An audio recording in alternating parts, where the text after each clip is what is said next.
નમસ્કાર. જો પીએમ કિસાન યોજનાના 22મા હપ્તાની રાહ જોવાઈ રહી હોય તો આ માહિતી બિલકુલ તમારા કામની છે.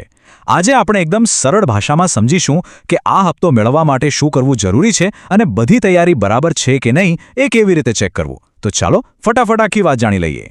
હા, ખબર છે કે દેશના લાખો ખેડૂત ભાઈઓ આગામી હપ્તાની બહુ આતુરતાથી રાહ જોઈ રહ્યા છે. તો આજે આપણે એ જ વાત કરવાના છીએ કે આ હપ્તો ક્યારે આવી શકે છે અને સૌથી અગત્યની વાત, પૈસા કોઈપણ જાતની તકલીફ વગર સીધા ખાતામાં જમા થઈ જાય એના માટે શું ધ્યાન રાખવાનું છે. સૌથી પહેલાં તો આ પેમેન્ટનું ચક્ર સમજી લઈએ.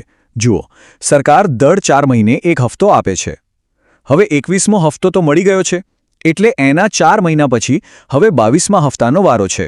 આ એક નક્કી કરેલી પ્રક્રિયા છે જે નિયમિત રીતે ચાલતી રહે છે.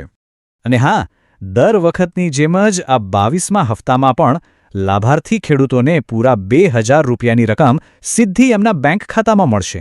આ રકમ યોજના હેઠળ પહેલેથી જ નક્કી થયેલી છે. હવે આ વાત પર ખાસ ધ્યાન આપજો. પૈસા ફક્ત એવા જ લાભાર્થીઓને મળશે જેમનું સ્ટેટસ ક્લિયર હશે. પણ સવાલ એ થાય કે આ ક્લિયર સ્ટેટસ એટલે શું?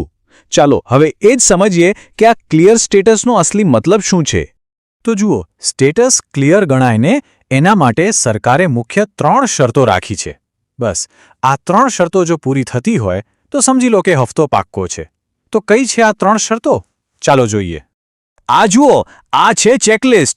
જ્યારે પીએમ કિસાન પોર્ટલ પર સ્ટેટસ ચેક કરો ત્યારે EKYCની સામે યસ લખેલું હોવું જોઈએ, લેન્ડ સીડિંગની સામે પણ યસ હોવું જોઈએ અને આધાર બેંક એકાઉન્ટ સીડિંગની સામે પણ યસ લખેલું હોવું જોઈએ. યાદ રાખજો, ત્રણેય જગ્યાએ યસ હોવું ફરજિયાત છે. અને સૌથી મજાની વાત શું છે ખબર છે? આ બધું જાણવા માટે ક્યાંય ધક્કા ખાવાની જરૂર નથી. ઘરે બેઠા પોતાના મોબાઈલ ફોન પર જ આ 3 વસ્તુઓ જાતે ચેક કરી શકાય છે. અને પ્રોસેસ એકદમ સિમ્પલ છે. બસ અહીં બતાવલા પ્રમાણે કરવાનું છે. સૌથી પહેલાં pmkisan.gov.in વેબસાઇટ ખોલો. ત્યાં નો યોર સ્ટેટસ એવો વિકલ્પ દેખાશે, એના પર ક્લિક કરો. પછી રજિસ્ટ્રેશન નંબર અને સ્ક્રીન પર દેખાતો કોડ નાખીને ગેટ ડેટા પર ક્લિક કરી દો.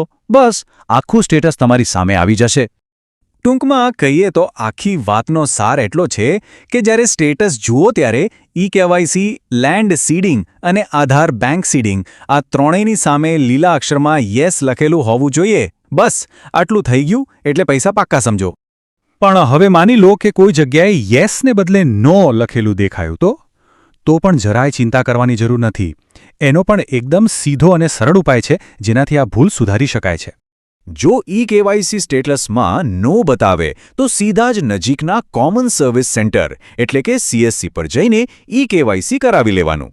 અને જો આધાર બેંક ખાતા સાથે લિંક ના હોય તો પોતાની બેંકની બ્રાન્ચમાં જઈને આધાર લિંકિંગ એટલે કે NPCI મેપિંગનું કામ પૂરું કરાવી લેવાનું.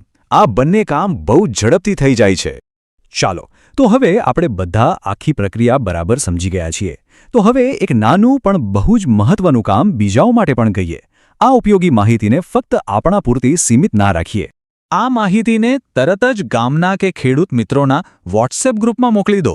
શું ખબર, તમારા એક શેર કરવાથી કોઈની મોટી મદદ થઈ જાય અને કોઈ કારણસર અટકેલા પૈસા એમને સમયસર મળી જાય.